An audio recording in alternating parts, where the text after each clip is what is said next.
gentlemen, boys and girls, welcome back to Backyard Buckets. If you're new here, make sure to subscribe.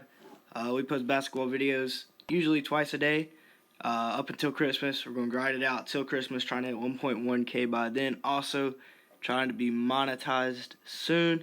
So, if you're new here, help us out. Hit the like button, hit the subscribe button. And with that, let's get into today's video. So today we're going to be talking about the Boston Celtics, continuing on our series, voice crack, where we preview every NBA team for this season. Earlier we did the Atlanta Hawks, and now we're doing the Boston Celtics. We're going to try to do 2 team previews a day. Sometimes we'll throw in another video. So like I said, make sure to like and subscribe. Stick around. But yeah, the Celtics are a pretty interesting team. Just lost to the Heat in the Western Conference Finals this year.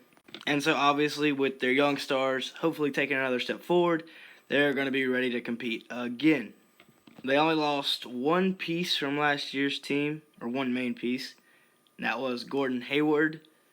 He averaged about 17 and I think 6 rebounds. I'm not sure for sure, but I know he averaged about 17 points as the 4th option.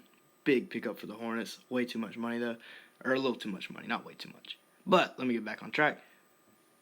It was actually rumored that the Celtics were going to do a sign-and trade with the Pacers for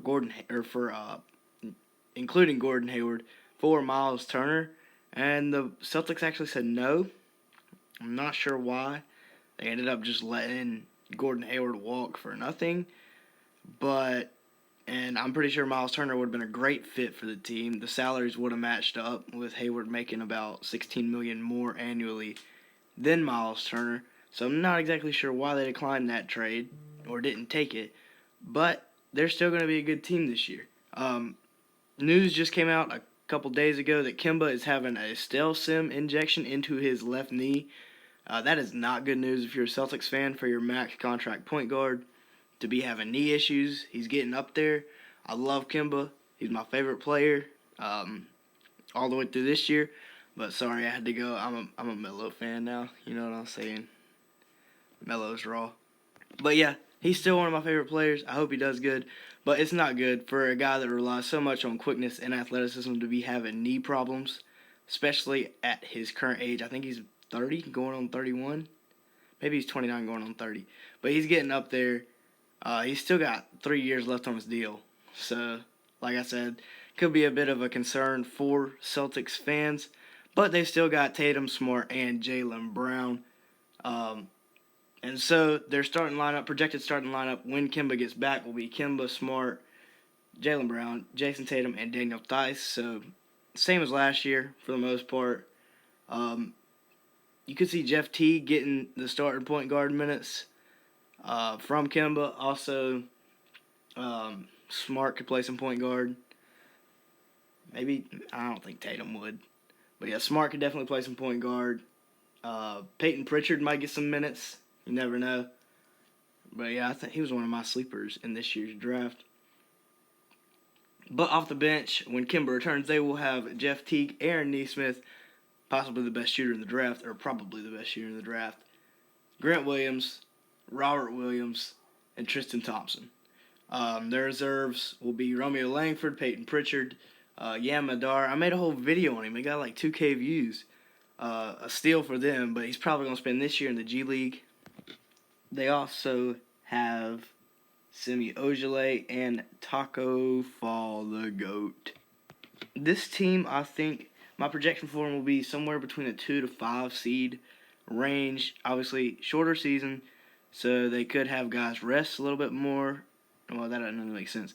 But the season's more compact, so they could have guys resting a little bit more. Although they are younger, but guys like Kemba, maybe. And Kemba's going to miss the first half of the season, so they'll be starting off with Jeff Teague at point guard. So there's a few games in there they might lose that they wouldn't have lost with Kemba. And then also other injuries could happen along with the Kemba injury, so they could slip down, 5 to the 5 seed. I don't see them going any lower than that. I doubt that'll happen. Realistically, they'll probably be 3 seed. With no injuries, they'll be 3 seed at least. I could see them getting up to the 2 seed. But I don't see them overtaking Milwaukee for the first seed. My playoff ceiling for them is the finals. They were 2 games away from it last year. There's no reason they can't get back.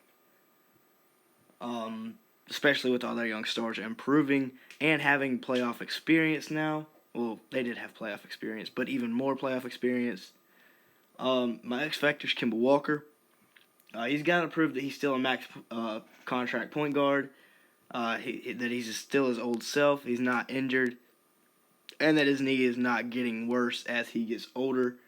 Unfortunately, I think that's the case, just because that's just how the human body works.